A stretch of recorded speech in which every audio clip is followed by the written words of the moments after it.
चला आज आम्ही चाललो आहोत गावची वर्षानुवर्षी चालणारी वाघबारस पार पाडायला. जायला लागतं आम्हाला रानामधून वगैरे.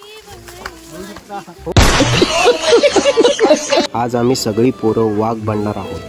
तर चला दाखवतो तुम्हाला आमच्या गावची प्रथा. आम्हाला असं जायला लागतं. गावात सालाबाप्रमाणे वाघरू घोटणीवरती साजरा करतात आणि ही घोटण आमच्या गावाची घोटण आहे आणि ह्या घोटणीवरती आम्ही दरवर्षी वाघरू साजरा करतो.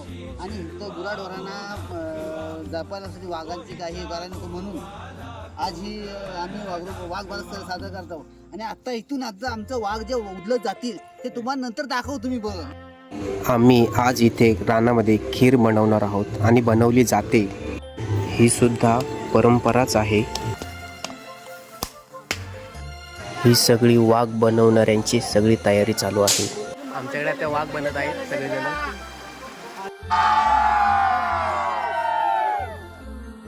वाघ आता तयार झालेले आहेत. आता सगळे वाघ गावामधून नदीवर जातात. त्यानंतर परत आम्हाला नदीवरती आंघोळ केल्यानंतर रानामध्ये खीर खायला जावं लागतं.